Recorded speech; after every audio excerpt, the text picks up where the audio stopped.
আসসালামু আলাইকুম এভরিওয়ান, স্বাগতম সবাইকে। তো গত প্রজেক্টে আমরা দেখেছিলাম কিভাবে একটা এলইডি নিয়ে কাজ করতে হয়। তো আজকে আমরা মাল্টি এলইডি নিয়ে আমাদের প্রজেক্টটাকে ডেভেলপ করার চেষ্টা করব। তো আমরা যতটুকু করে রেখেছিলাম সেটা থেকেই মূলত আমরা আমাদের ইয়েটাকে ডেভেলপ করতে পারি। তো আমরা আবার যেহেতু আমরা আরেকটা এলইডি নিয়ে কাজ করব, তো আমরা একটা এলইডি নিলাম। এই এলইডিটার কালার নিব হচ্ছে আমরা গ্রিন। দেন একইভাবে এই প্রান্তটা আমরা দিব গ্রাউন্ডে কালার দিব হচ্ছে ব্ল্যাক, আর এইটা দিব হচ্ছে পিন নাম্বার 12-তে, এইটার কালার দিব হচ্ছে রেড।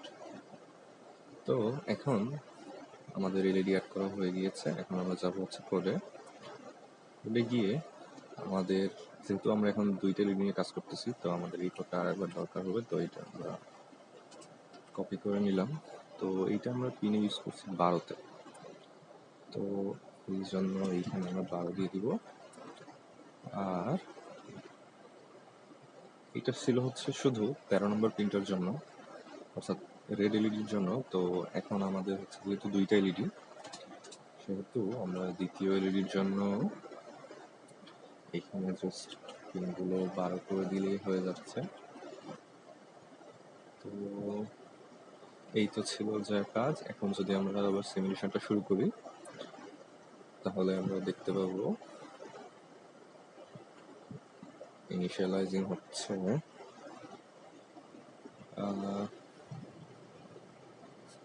আচ্ছা, এই যে আমাদের সিমুলেশন শুরু হয়ে গিয়েছে। তো আমরা দেখতে পাচ্ছি রেড এলইডিটা জ্বললো এবং সেকেন্ড ধরে এসে নিভে রয়েছে। দেন 1 সেকেন্ড পরে গ্রিন এলইডিটা জ্বললো। দেন 1 সেকেন্ড এখনো পাস হয় নাই, এই যে 1 সেকেন্ড পাস হবে আবার অফ হয়ে গেছে। আবার 1 সেকেন্ড দুইটাই অফ থাকবে। দেন আবার রেড এলইডিটা জ্বলে উঠবে। তো এইভাবে একটা এলইডি জ্বলছে, একটা এলইডি নিচ্ছে। তো এইটাকে কোডটাকে আমরা আরেকটু চেঞ্জ করতে পারি। যেমন সিমুলেশনটা থামাই দিলাম। এইখানে হচ্ছে আমরা একই সাথে রেড এবং গ্রিন দুইটা এলইডিকেই অন অফ করতে চাচ্ছি। সরি,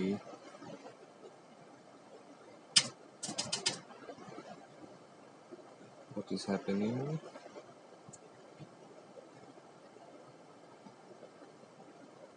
ঠিক হয়েছে। আচ্ছা, দেন আমরা এই লাইনটা কপি করব। নিলাম, নেওয়ার পরে এইখানে দিয়ে দিলাম। আর এই দুটো লাইনের আমাদের কোনো দরকার নেই, আমরা মিশে দিলাম। দেন আমরা স্টার্ট সিমুলেশনে দিলে এইবার আমরা দেখতে পাবো দুইটা একসাথে জ্বলছে এবং দুইটা একসাথে নিচ্ছে। তো এইভাবে আপনারা একটা ট্রাফিক লাইটের একটা প্রজেক্ট করতে পারেন। আশা করি আপনারা ট্রাই করে দেখবেন। তো এতক্ষণ সাথে থাকার জন্য ধন্যবাদ। নেক্সট ভিডিওতে ইনশাআল্লাহ আমরা ট্রাফিক লাইটের যে সিমুলেশনটা প্রজেক্টটা ওইটা আমরা দেখবো ইনশাআল্লাহ। ধন্যবাদ।